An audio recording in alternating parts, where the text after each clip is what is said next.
검찰이 4년 6개월 동안 끌어오던 도이치모터스 주가 조작 연루된 김건희 여사에 대해 무혐의 처분을 하면서 재판에 넘기지 않기로 결정을 했습니다. 김 여사가 작전 세력의 시세 조정 행위를 인식하고 관여했다고 볼 만한 증거가 부족하며 단순한 소위 쩐주에 불과했다는 겁니다. 김 여사의 모친인 최은순 씨 역시 권오수 전 도이치모터스 회장을 믿고 수익을 얻으려고 계좌를 빌려준 것으로 보인다며 함께 불기소 처분했어요. 일단 뭐 많은 국민들이 조금 화가 나셨을 거예요. 근데 저도 이제 뭐 당연히 좀 화도 나고 뭐 여러 가지 이제 얘기를 할 텐데 부럽다라는 감정이 무엇보다도 앞섭니다. 직관적으로 부럽다라는 거예요. 뭐 많은 증거들이 있었는데 이제 도이치모터스 주가 조작에 1차 시기가 있고 2차 시기가 있는데 1차 때는 제대로 수익을 소위 말해서 주가 조작으로 수익을 못 내다가 2차에서 좀 많이 낸 걸로 아는데 1차 때는 김건희 여사가 4,700만 원인가 손해를 봤어요. 메워줘요. 이 펀드 매니저가 메워줍니다. 어느가 천사 같은 펀드 매니저가 내가 일임을 했는데 그럼 수익이 나면은 그거는 펀드 매니저 자기가 먹나요? 또 김건희 여사한테 줄 거 아닙니까? 손해 나면 메워주고 뭐 수익 나면은 또 자기가 먹고 이런 좋은 거래였죠. 거래가 어딨냐. 그리고 뭐 2차까지 포함을 해가지고 한국증권거래소가 검찰이 의뢰해서 한국증권거래소가 보니까 김건희, 최은순 두 사람 잔고를 합쳐서 23억 원이 이제 수익이 났잖아요. 이건 팩트잖아, 이거는. 너무 부럽다. 주가 조작을 했는데 나는 몰랐어. 근데 알아서 다 주가 조작하고 지들은 다 이제 처벌받고 막 깜빵 이제 가래 미기고 막 이런 상황인데 이 사람은 우리 김건희 여사님은 아무것도 몰랐는데 통장에 23억 원이 남았으면은 소개 좀 해줘라 일단 이런 생각이 많이 듭니다. 대한민국에 앞으로도 이런 거래가 있을까? 앞으로도 이게 주가 조작이 아니면서 이렇게 안전하게 투자를 할 수가 있을까? 그러니까 저는 이거를 주가 조작으로 의심되는 정황을 너무 말하기에는 1시간도 부족할 것 같아요. 이거를 이게 뿌리부터 얘기하면 너무 많아가지고. 선택적 무능이에요. 이거 이제 검찰이 지금 자료 낸 거 보면은 뭐 예를 들면 2010년 11월 1일에 통정매매가 이미 확인이 됐어요. 통정매매가 확인이 됐는데 검찰 그때 당시에 권오수하고 그 일당을 한 사람들은 이게 통정매매고 김건희 여사가 그러니까 한 게 아니라 그러니까 김건희 여사 7초 매매라고 있어요. 7초 매매. 네. 그러니까 김건희 여사가 이거를 다 인지하고 있었다라고 이미 그때 검찰은 판단했는데 지금 이 검찰은 지금 그거를 확인하지 못했다라고 지금 주장을 하는 거예요. 지금. 그러니까 그때 그 검찰들은 다 인사발령이 났습니다. 그래서 해외 연수, 뭐 세계은행도 가고 미국 연수도 가고 이제 뭐 좌천시키면은 욕 먹을까봐 그걸 했던 분이 한동훈 법무부 장관 인사를 냈던 분이 한동훈 법무부 장관이고요. 그러니까 이게 저는 완전 자충수가 될 거다 진짜. 지금 다 부글부글 끓으실 거예요. 제가 이런 거 했으면은 저는 바로 7초 구속이죠. 7초 컷, 7초 구속이 됐을 겁니다. 그래서 이거는 뭐 긴 말이 필요 없어요. 긴 말이 필요 없고 무조건 특검 가야 된다. 법과 정의, 상식을 위해서 특검 가야 되고 검찰은 저는 진짜 웬만하면 신중하게 얘기를 하는데 가만두면 안 되겠다. 진짜 이 조직은 가만둬서는 안 되는 조직이다 이런 생각이 듭니다. 검찰에 대한 사망 선고의 날이 아니냐라는 좀 생각이 들고요. 그 증거가 부족하다. 그래서 처벌할 수 없다라고 얘기를 했잖아요. 처벌할 의지가 부족한 것이 아니냐. 수사할 의지가 부족했다. 전 그렇게 느껴집니다. 검찰이 존재하는 이유는 어쨌든 조그마한 의혹이 있으면 수사나 조사를 통해서 법정에 세우는 게, 기소하는 게 검찰의 권리자 의무인데 지금 김건희 여사 관련된 문제를 다루는 검찰의 모습은 너무나 관대해요. 그냥 처벌하지 않기 위해서, 무혐의 주기 위해서 상당히 노력하는 집단이었다. 이런 검찰이 왜 필요할까? 그런 생각이 듭니다. 사실 어제 이제 이른바 레드팀 회의 뭐 한 4시간 정도 했다. 근데 이 레드팀 회의가 이제 서울중앙지검 차장검사, 선임 부장검사 뭐 한 15명 정도 참석해서 굉장히 장시간 회의를 했다. 그거를 거쳐서 지금 이 결론을 내릴 거다라는 얘기가 나왔을 때도 이거 좀 빌드업이다. 명분 쌓기용 아니냐라는 얘기가 나왔거든요. 사실. 근데 예상대로 사실은 그대로 진행이 된 거잖아요. 그러니까 제가 국회의원실 보좌관으로 있어요. 선임 보좌관으로 있는데 밑에 한 10명 정도 후배들이 있어요. 제가 제대로 된 보고서를 썼는지 판단을 잘 했는지 저를 빼고 저희 보좌진 후배들이 모여가지고 자 우리 보좌관 일 잘했나 못했나 한번 점검해보자. 허점이 뭐냐? 이거 뭐 여러 가지 의문이 있는 거 아니야? 이렇게 하면 제대로 된 레드팀 역할을 할 수가 있을까요?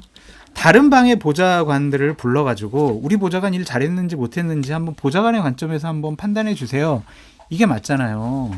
근데 자기네들이 조사하고 자기네들이 그냥 밑에 있는 검사들을 모아가지고 레드팀을 구성했다라는 게 국민을 좀 우롱한 것이 아니냐 그런 생각이 좀 듭니다. 봐주기 위해서 정말 노력을 많이 하는구나 그런 생각이 드네요. 그러니까 이게 이제 레드팀이라는 게 굳이 원형을 찾자면은 예전에 인권 수사 자문관 뭐 이런 게 네. 있었어요. 그러니까 이제 뭐 인권 침해가 있었는지 수사가 제대로 됐는지 보는 거고 이제 수사 심의위원회가 또 별도로 예전에 있었던 건데 이게 이제 없어졌는데 그때는 어떻게 했냐면은 중앙지검이 한 거를 대검에서 봤습니다.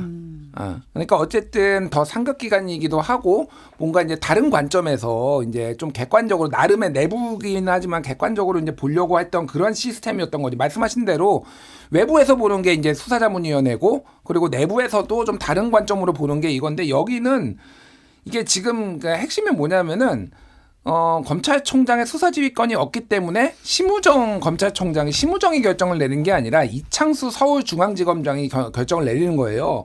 근데 15명의 레드팀이 다 서울중앙지검 직원들이에요. 그러니까 이창수의 의지가 그대로 이제 반영될 수밖에 뭐 어떤 생각을 했는지는 모르겠으나 결과적으로 불기소가 됐다라는 거는 불기소할 의지가 있었다라는 거고 그 직원들이 와가지고 무슨 말을 할 수가 있겠습니까? 이거를 그러니까 왜 하느냐? 이거 식행위죠. 그러니까 수사자문위원회는 하니까 야 이거 무슨 일을 할지 모르겠다. 지난번에 최재형 목사 8대7로 막 뒤집히기도 했잖아요. 특히 검찰 출신 선배가 와가지고 검찰은 5%의 가능성만 있어도 기소해야 되는 거 아니냐 막 설득하고 막 8시간 동안 설득하니까 넘어가가지고 8대7 나왔다라는 거잖아요. 야 그것도 하면 안 되겠다라고 하니까 야 뭐라도 그래도 해야 되는 거 아니야? 형식을 갖춰야 되는 거 아니야? 그러니까 이런 식으로 짜고 치는 모습을 한 거예요. 이걸 누가 믿겠습니까 이거를. 그리고 이 수사팀은 어쨌든 중간에 바뀌긴 했지만은 계속 4년 6개월 동안 어쨌든 뭐 보고 뭐 이랬던 사람이잖아요.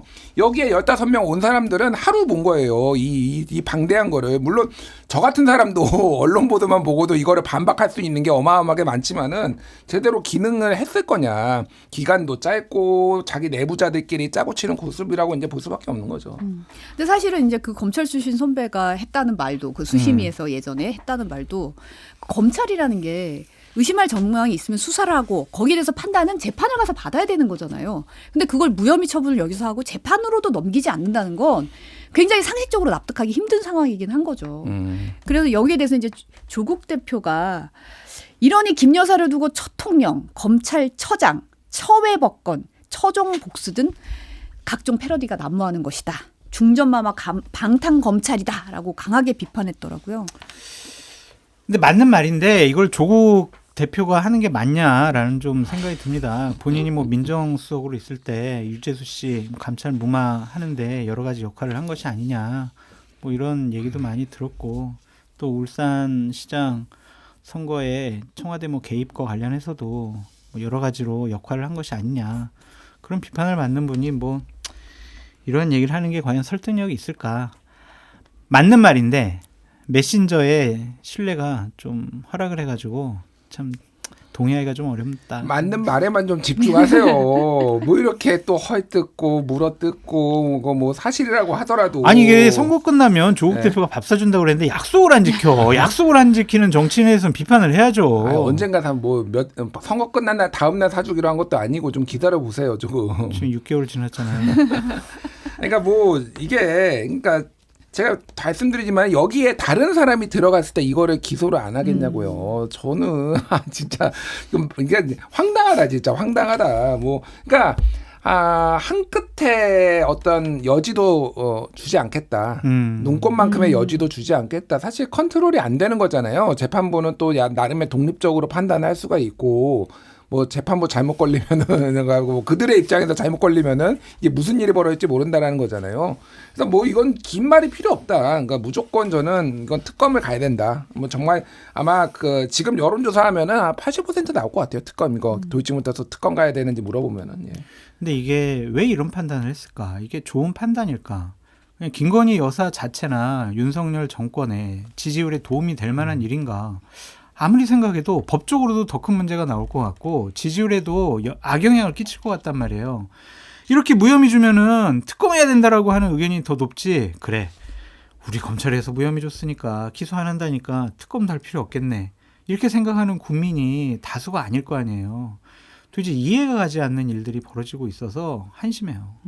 그냥 이거는 뭐 내부 검찰 내부 분위기라 보면은 그냥 이창수와 그 서울중앙지검의 이제 핵심 몇몇들이 네. 본인의 그냥 개인적 영달을 위해서 했다라고 보더라고요. 내부에서도. 그러니까 검찰 조직도 생각을 안 했다. 왜냐하면은 어쨌든 지금 인사권은 대통령한테 있고 여러 차례 승진을 하게 되면은 본인들은 하고 옷 벗고 나가면 된다는 거예요. 그러니까 이게 뭐 본인들한테 검찰 조직이 어떻게 되든 살아있는 권력을 감히 칼을 못 댄다라는 거죠. 그래서 굉장히 이기적인, 진짜로 이기적인 거다. 저는 이런 검찰을 뭐 검찰 욕도 많이 하기는 했지만은 뭐 이재명 대표 뭐 과잉 수사한다라고 했지만은 원래 검찰은 그냥 그런 수사하라고 있는 조직이잖아요. 그러니까 어느 정도는 사실은 이해도 되고 익스큐즈도 되기는 했어요. 근데 이걸 안 한다? 이거를 아무것도 기소를 안 증거가 이렇게 많은데 정황 증거가 이거는 검찰은 문제가 있어요. 제가 보기엔 이 조직은 완전히 뜯어 고쳐야 됩니다. 이거는 가만두면 안 되는 조직이에요. 제가 보기엔. 네. 지금 한동훈 국민의힘 대표 오늘 오전에 김건희 여사 대선 당시 약속했던 대로 대외 활동 중단해야 된다. 제기되는 의혹에 대해 솔직하게 설명하고 의혹 규명을 위해 필요한 절차가 있다면 적극 협조해야 된다고 말했습니다. 이 한남동 라인, 이른바 한남동 라인에 대해서도 김 여사 관련한 대통령실 인적 쇄신 반드시 시급하게 필요하다고 다시 한번 강조했더라고요. 대통령실 반응이 아직 안 나왔죠. 네. 지난번에 뭐 계속 이런 얘기는 한동훈 대표가 해왔어요. 그런데 다 그냥 백브리핑이나 아니면 기자들 일문일답할 때 얘기한 거지 본인이 공식적인 회의석상에서 작심하고 준비된 발언은 지금 처음이란 말이에요. 그렇죠. 최고위원 회의에서 한 말이니까. 네. 금정구청장 선거 이어가지고 뭐 내가 주도권을 좀 가져갈 수 있을 것 같아. 자신감이 좀 더 충만한 것으로 보여지는데 뭐 저는 이런 식으로 한동훈 대표가 나가야 된다고 생각하는 사람이지만 조금 일찍 얘기한 것이 아닌가. 한 주만 좀 미뤘으면 어땠을까. 그런 좀 생각이 있고 왜냐하면은 다음 주에 국감에서 김건희 여사 관련된 여러 가지 일들이 밝혀질 상임위원회가 계속 열릴 것이고 또한 독대 문제도 있잖아요. 대통령에게 직접 만나서 여러 가지 얘기도 하고 건의도 하고 조언도 했는데 안 들었어. 그러면은 이제 대통령 도저히 변할 생각이 없구나. 난 내 갈 길 갈래. 이렇게 수순을 가져가는 것이 어땠을까? 좀 그런 아쉬움은 있지만 일단은 한동훈 대표가 국민의 마음을 잘 대변했다. 그렇게 보여집니다. 그러니까 이제 뭐 한동훈 대표 이런 비슷한 얘기 많이 했는데 저는 이제 국민들도 한동훈 대표한테 요구해야 되는 거는 김건희 특검에 대해서 찬성할 거냐 안 할 거냐 이거를 물어봐야 된다고 생각을 해요. 하겠다는 얘기 아니에요, 이제? 이 정도 얘기면? 모르겠습니다. 그러니까 더 명확하게 좀 정치인으로서 왜냐하면 이분이 약속을 안 지키는 걸로 굉장히 유명하잖아요. 그러니까 제3자 추천 특검 뭐 최상병 특검도 지금 뭐 여론 수렴한다라고 하고 질질 끌고 있어요. 그거 하나 있잖아요. 그러니까 민주당도 지금 오늘 이제 김건희 특검 다시 발의한다라는 동아일보 단독 보도도 있었고 전체적으로 다른 거보다는 김건희 특검 하나로 1점 돌파하겠다 지금 뭐 이런 분위기인 것 같은데 한동훈 대표는 입장을 명확히 했으면 좋겠습니다. 사실은 저는 뭐 인적 쇄신도 중요하고 김건희 여사가 뭐 자숙하는 것도 중요하지만은 수사를 받으면요 다 그렇게 됩니다. 그러니까 솔직히 안 되겠네요. 맞죠. 수사 받으면은 뭐 돌아다니겠어요 피의자가 이렇게. 그러니까 당연한 거예요. 그러니까 가장 핵심적인 거는 이제 수사를 받는 거예요. 뭐 백담사로 보내든 뭐 아크로비스타 보내든 그게 중요한 게 아니게 됐다 이제 이번에 무혐의로 인해서. 그래서 한동훈 대표와 국민의힘 친한계들은 특히 입장을 명확하게 했으면 좋겠습니다. 이제는 저는 뭐 앞으로 나가서 주구장창 그 얘기만 할 거예요. 그래서 그 한동훈 대표 측근과 방금 전에 좀 만나고 왔는데 네. 아주 의지가 강하다. 더 아마 수위가 높은 발언들을 계속할 수가 있을 것 같다. 그런 식의 얘기를 하면서 이번에는 절대로 물러나지 않을 것 같다. 그런 얘기를 전해왔습니다. 네.